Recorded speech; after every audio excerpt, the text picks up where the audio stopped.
안녕하십니까. 김예창의 글로벌 뉴스 6월 12일 오늘 새로운 소식 알려드리겠습니다. 네, 첫 번째 뉴스입니다.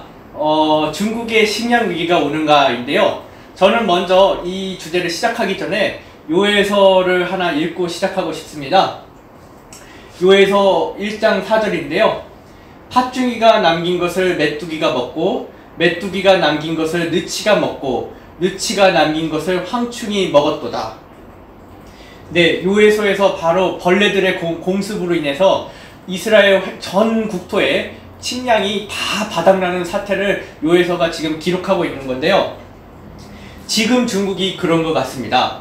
최근 중국은 거연벌레, 영어로는 아미웜이 지금 중국의 농작물을 어마어마하게 공격하고 있다고 합니다. 이미 920제곱킬로미터, 92,000헥타르나 약탈이 되었다고 하는데요. 이 범위가 얼마나 큰지는 서울이 바로 605제곱킬로미터밖에 아닙니다. 즉 서울의 면적의 1.5배, 150%나 되는 면적이 이미 거연벌레로 인해서 농작물이 망했다고 합니다.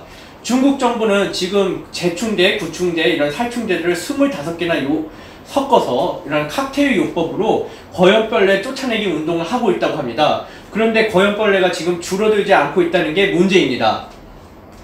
한편 중국의 경우 작년 대비 올해 돼지값이 무려 40%나 올랐다고 합니다. 작년에 비해서 돼지고기 값이 40%나 올랐다고 하니 매우 충격적인데요.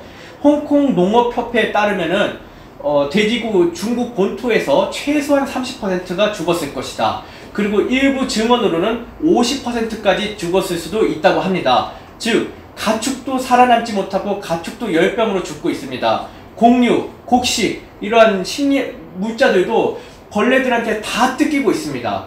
과연 중국이 올해 말 추수철에 풍성하게 남아있을 수 있을 것인지, 그리고 이러한 식량이 없을 때 어떻게 이겨낼 수 있을 것인지에 대해서 관심이 갈 수밖에 없는 바입니다.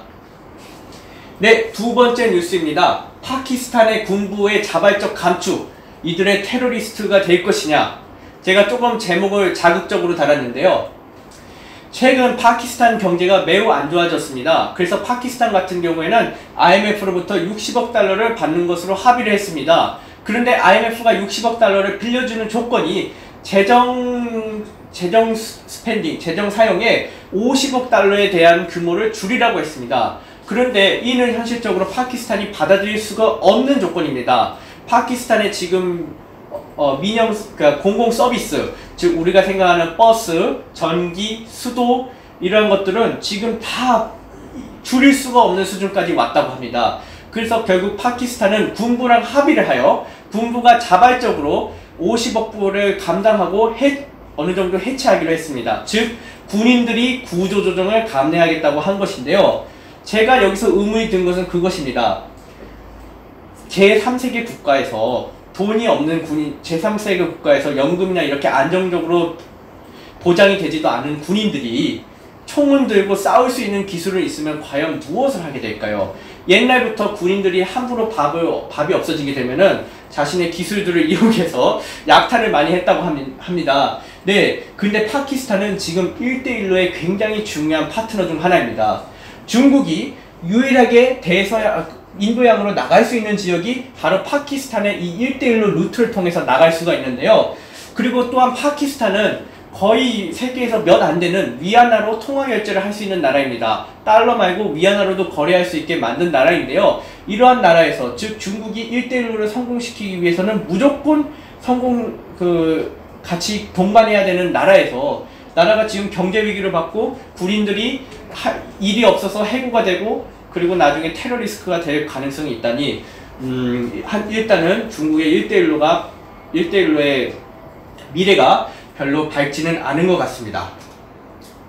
네, 세 번째 뉴스입니다. 제가 요즘 많이 말씀드렸던 이란입니다. 이란 같은 경우에는 북한하고 많이 협조를 하고 있죠. 예를 들면 지난번에 발사한 이스칸디아라는 미사일도 사실 이란에서 개조를 해서 이란식 명칭을 붙인 게 바로 이스칸디아 미사일입니다. 네, 그런데 이란이 지금 버티기 어렵다고 합니다. 미국의 대이란 제재로 인해 한 달 만에 석유 수출량이 무려 84%로 감소했다고 합니다. 즉 16%가 날아간 것이죠. 한 달 만에. 그런데 1년 전과 비교하면 더 최악입니다. 1년 전, 즉 작년 4월에는 하루에 250만 배럴까지 수출했습니다. 그런데 올해 4월, 딱 12개월이 지난 다음에는 40만 배럴만 수출하고 있다고 합니다. 이란 세입의 80%가 석유 관련 수출이라는 것을 생각하면은 지금 이란 재정의 50% 이상이 날아갔다고 해도 과언이 아닐 것입니다. 즉 정말 수뇌부에서는 정말 돈이 없어서 자기들끼리 정말 엄청난 권력 암투가 일어날 게 뻔한데요. 거기에 엎친 데 덮친 격으로 이란에선 최근 홍수와 가뭄이 동시에 일어났다고 합니다. 정말 이러한 왜 천재지변이 오는지 모르겠지만은 얼마나 심각한지 한번 알아보겠습니다. 네, 이것은 작년 가뭄입니다. 여기 보시면은 거의 다 지금 빨간색이죠. 파란색이 농사를 제대로 지을 수 있는 땅이라는 건데요. 유일하게 이 카스피해 지역 근처하고 페르시아만 근처만 지금 파란색이 있는 걸로 보이실 겁니다. 나머지 지역은 다 지금 빨간색이 돼서 뭘 어떻게 할 수가, 농사를 지을 수가 없는 지역입니다. 작년에 이란에서 시위가 났던 이유 중 하나도 바로 가뭄 때문에 농민들이 할 일이 없고 경제력이 없어서 도시에 왔다가 시위를 일으켰다고 합니다. 농사를 지을 수가 없는 농민들이 도시에 왔다가 도시에서도 일자리가 없어서 시위를 일으키는 거, 이거 지금의 중국화가 아닌지 한번 우리가 생각을 곰곰이 해봐야 될 것입니다. 그러면 왜 이란이 이렇게 되었느냐. 정말 석유가 나는 강국인데 이란의 경우 이란 혁명수비대가 모든 인프라 사업, 모든 국가 사업에 개입한다고 합니다. 좋은 말을 얘기하면 개입이지만 나쁜 말로 하자면 떡고물을 하나 달라는 것이죠. 그래서 지금 이란의 인프라 시설, 특히 수치 시설, 그러니까 댐이나 이런 홍수 방지 시설 또는 물을 저장해 놓는 거 여러 가지 것들이 지금 수산 시설이 매우 나쁘다고 합니다. 그래서 이란은 작년에는 가뭄, 올해는 홍수 났다가 또 가뭄이 오고 있는데 이런 홍수, 가뭄, 홍수 이러한 패턴에서 지금 이란이 건재하지 못하다고 합니다. 게다가 인구도 문제입니다. 이슬람 국가 같은 경우에 일부 사척까지 인정이 되는데요. 이란 같은 경우는 지금 인구가 8,100만입니다. 이 8,100만이 먹을 수 있는 물을 이 사막 지역에서 찾기는 매우 쉽지가 않을 것입니다. 그래서 프리드먼 보고서에 따르면은 지금 이미 이란에서는 지하수가 거의 대부분 고갈되었다고 합니다. 이란의 해결책은 두 가지가 있습니다. 첫 번째로 농민들에 대한 보조금을 끊고 값싼 식량을 수입하는 것입니다. 이란은 지금까지 농민들에 대해서 어마어마한 보조금을 부어주고 있습니다. 그리고 어마어마하게 물을 어떻게든 끌어올려가지고 농민들이 물값을 엄청 싸게 만들어서 농사를 지을 수 있게 만드는 것이죠. 그런데 이제 식량이 없어지게 되고 농사를 지을 수가 없는 땅에서는 물을 뿌려봤자 아무 의미가 없지 않습니까? 그래서 농민들에 대한 보조금을 끊고 식량을 외국에서 수입하면은 문제는 간단히 해결될 걸로 보입니다. 그런데 이란 인구의 18%가 농사에 동사하고 있다고 합니다. 이들이 하루아침에 먹고 살 길이 없어지면 무슨 일이 벌어지겠습니까? 폭동 가능성이 너무나 올라가게 되어서 시리아처럼 이란 내전 사태가 날 수도 있다고 경고하고 있습니다. 즉 이란 정부는 이러한 농민 보조금을 끊는다면은 나라는 살 수 있어도 자신들의 정권은 무너질 것을 걱정해야 된다는 것이죠. 두 번째 문제는 바로 담수화 시절 가동률 증가입니다. 예, 아시다시피 바닷물을 담수화해서 농업용수나 공업용수로 쓸 수 있는 건 여러분들 다 아실 것입니다. 그런데 이 비용이 너무 비싸고 에너지가 많이 든다고 합니다. 예를 들어 농업용수 10%를 늘리기 위해서는 천연가스 사용을 10% 늘려야 됩니다. 예, 천연가스를 10% 더 사용해서 전기를 더 많이 생산해서 담수화 시설을 가동을 해야 농업용수가 10% 늘어난다고 합니다. 그래서 제가 이걸 정리해 봤는데요. 농업용수가 10% 증가하게 되면은 천연가스 사용이 10% 증가합니다. 근데 이란의 에너지 비율을 살펴봤을 때 천연가스의 10% 증가는 전체 에너지의 6.7% 사용량이 증가해야 됩니다. 하루 1년 만에 에너지 사용이 6.7% 증가한다는 것은 아무리 이란이 산유국이라 해도 그것도 부담스러운 선택입니다. 그것도 농업용수만 10%인지 산업용수나 또는 우리가 먹는 물, 이러한 일상생활용수는 포함되지 않는 수치라는 것이 더 문제인 것이죠. 네, 지금 이란은 이 둘도 택하지 않고 미봉책을 택하고 있습니다. 미봉책으로 카스피해 물을 가져다가 쓰고 있는데요. 문제는 여기 보시다시피 카스피해는 카자흐스탄, 투르크메니스탄, 러시아, 터키 이러한 강국들 또는 구소련계의 국가들, 그리고 이란과 사이가 좋지 않은 국가들이 마주하고 있다는 것입니다. 유일하게 러시아 정도만 빼면은 이란과 사이가 좋지가 않죠. 그래서 이런 카스피해 물을 쓰면 쓸수록 이런 국가들의 외교적 압박을 견뎌내야 됩니다. 즉 5개국, 그것도 러시아와 터키라는 강국이 끼어있는 외교적 압박을 이겨낼 수 있을 것이냐, 아니면은 정권이 무너지는 걸 감수하고 농민들의 보조금을 끊고 외국산 싼 식량을 수입할 것이냐, 그것도 아니면은 담사 시설을 무지막지하게 가동하는 대신 사람들은 전기 부족에 살 것이냐, 참 이런으로서는 선택하기 어려운 면인 것 같습니다. 네, 네 번째 뉴스입니다. 독일 원미하다 당하나. 제가 원미라고 쓴 것은 멀 원자, 즉 지금 독일의 정책이 미국과 조금 멀어지는 걸 택하고 있는데요. 네, 한번 보시죠. 최근 독일은 미국과 멀어지는 외교 정책을 쓰고 있습니다. 그중 하나는 바로 독일의 고위 공무원이 언론사에 미국에 대한 계획을 노출시킨 건데요. 미국 같은 경우에는 며칠 전에 독일에 대해서 요청을 했다고 합니다. 대만 해협, 즉 타이안 해협, 우리 남중국해에 독일의 군함을 파견해줘서 미국에 도움을 달라. 그런데 독일의 지금 고위 공직자가 이것에 대해서 지금 굉장히 의논하고 고민하고 있다면서 이 사실을 언론에 흘려버렸는데요. 이 흘려버린 것은 사실은 일부러 한 것입니다. 아시다시피 국가안보 또는 굉장히 중요한 문제는 언론에서 흘리지 않고 결정이 끝난 다음에 언론에 발표하는 것이 일반적인 형태입니다. 특히 상대국 간의 외교 요청했기 때문에 그 기밀을 지켜줘야 되기 때문에 더 주의해 줘야 되는 것이죠. 근데 이러한 것을 일부러 흘렸다는 것은 독일이 일부러 언론에 흘림으로써 시민단체 또는 좌파 성향의 사람들을 자극을 해서 반전 여론, 반미 여론 또는 파병 반대 운동의 여론을 만들어서 미국의 요청을 거부할 수 있는 명분을 만들라는 것 말고는 다른 이유가 보이지 않습니다. 즉 미국의 요청을 거부하는 방법을 택한 것이죠. 예, 두 번째 문제는 바로 이 노드스트림 가스관에 있습니다. 노드스트림 가스관은 러시아로부터 독일까지 어느 한 국가의 국경을 거치지 않고 바로 해안을 따라 오는 건데요. 미국과 동유럽 국가들은 최근 이것에 대해서 걱정했습니다. 왜냐하면 독일의 에너지 의존율이 러시아에 높아지면 높아질수록 독일과 러시아는 뗄래야 뗄 수가 없는 사이이기 때문이죠. 독일은 만약 노드스트림이 완공되게 되면은 독일은 미국산 셰일로부터도 자유로워질 수가 있고 미국의 동맹국인 사우디나 여러 중동 국가로부터 자유로워질 수가 있고 오직 러시아만 보면서 자기가 원하는 대로 외교를 할 수 있게 되는 것입니다. 미국은 이것에 대해서 매우 경계를 했는데요.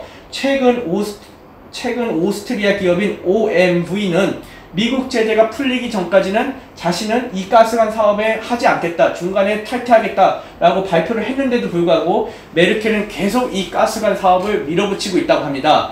즉 독일의 지금 정책은 원미, 미국하고 거리를 두자로 요약할 수 있는데요. 그래서인지 독일 경제가 매우 안 좋은 것 같습니다. 오늘 뉴스입니다. 유럽 투자지수 신텍스가 음의 영역, 즉 마이너스로 떨어졌다고 하는데요. 투자 예측이 매우 암울하고 앞으로 독일의 예측이 매우 암울해서 거의 10년 만에 처음으로 독일에 대한 그 긍정적인 수치가 없어지고 다 부정적인 수치로 바뀌었다고 합니다. 예, 그리고 영국의 시장조사 업체 IHS 마킷에 따르면은 독일 회사들이 구조조정을 지금 생각하고 있답니다. 대부분의 회사들이 구조조정을 하고 싶은데 지금 아직까지는 눈치만 보고 있다고 하는데요. 이렇듯 독일의 실업률은 5%로 지금 증가했습니다. 2년 만에 처음이라고 하는데요. 이러한 수치들이 종합적으로 보여주는 것은 지금 독일의 경제가 매우 좋지 않고 앞으로도 좋지 않을 것이라는 것을 보여주고 있습니다. 과연 메르켈 수상 원미에 대한 정책을 계속 이어갈 수 있을 것인지에 대해서 우리가 지켜봐야 될 것 같습니다. 네, 다섯 번째로 기타 소식 알려드리겠습니다. 사우디아라비아 국경 근처에서 후티 반군들이 국경을 넘었다고 합니다. 국경을 넘은 것만 아니라 사우디 군사 20명을 포로로 잡았다고도 하는데요. 이쯤 되면 사실 사우디는 정말 직무유기한 거라고 봐야 될 수밖에 없습니다. 사우디는 세계 4위 또는 5위로 가장 국방비를 많이 쓰는 나라 중 하나입니다. 우리나라보다 더 많이 쓰기도 하고요. 그냥 사우디 같은 경우에 어마어마한 무기나 미군들이 있죠. 그런데도 불구하고 이러한 사우디가 실질적으로 자기네가 싸우게 되면은 이러한 반군 세력한테도 이렇게 납치가 될 정도로 매우 연약하다는 걸 보여준 겁니다. 만약 사우디가 앞으로 미국이 나가게 되고 그리고 미국의 지원이 없게 되고 그리고 자신들의 힘으로 안보를 풀어나가야 된다면은 과연 사우디가 자신의 안보를 할 수 있을지 궁금해지는 바입니다. 일단은 후티는 시아파 세력의 친이란 세력입니다. 예멘 지역의 친이란 세력이고요. 사우디는 수니파로서 완전히 상극인 단체이죠. 이는 이란이 사주했을 가능성이 매우 높습니다. 그래서 잘못하면은 사우디하고 이란과의 전쟁이 벌어질 수가 있고 이스라엘이나 또는 미국이 도와주는 대리전까지 되어버려서 세계의 3차 대전까지는 아니어도 정말 큰 전쟁이 벌어질 수 있는 시발점이 될 수도 있다고 생각을 합니다. 네, 두 번째 소식입니다. 브라질이 최근 미국의 화웨이 금지에 대해서 거부하고 화웨이를 쓰겠다고 발표를 했는데요. 과연 브라질이 외교적 카드, 즉 협상을 하기 위해서 앞으로 이걸 포기할 테니까 우리한테 더 뭘 줘, 이런 협상의 카드로 쓰기 위한 땡깡인 것인지, 아니면은 진정한 아메리카 대륙의 패권을 잡기 위해서 미국하고 거리를 두고 미국하고 이러한 라이벌 구도를 세우려는 건지 저는 아직까지는 정확하게 모르겠습니다. 하여간 브라질에 대해서도 우리가 조금 더 관심 있게 지켜봐야 될 것 같습니다. 과연 미국의 새로운 도전자로서 나아가게 될 것인지 아니면 단순한 협상 카드일지 말입니다. 네, 마지막으로 터키 뉴스입니다. 미 국방부는 7월 31일까지 터키가 러시아 미사일 시스템을 취소하지 않는다면은 F-35 수출은 물론이고 지금 미국에서 훈련받고 있는 조종사들도 다 집으로 쫓아내야 되겠다고 합니다. 예, 터키는 지금 굉장히 이중 플레이를 해왔습니다. 올해 에르도안 정권은 쿠데타도 맞고 하면서 작년에 쿠데타도 맞고 하면서 굉장히 이슬람 근본주의, 그 다음에 반미주의로 가게 되었는데요. 과연 에르도안이 국내적인 지지, 국내적인 정치적 기반을 버리고 미국, 특히 기독교적인 게 성향이 굉장히 강한 트럼프 내각과 트럼프의 미국과 협력을 할 것이냐, 아니면은 자신의 자존심을 유지하면서 자주국방을 한다고 유지를 하면서 F-35나 이런 미국의 협조를 포기할 것이냐에 대해서 관심이 쏠리는 바입니다. 저는 개인적으로 말씀을 드리자면은 에르도안이 포기하진 않을 것 같습니다.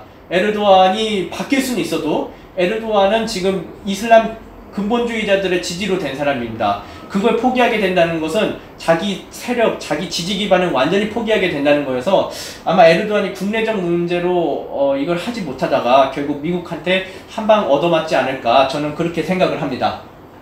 네, 오늘도 시청해주셔서 감사합니다. 6월 12일 뉴스를 마치겠습니다.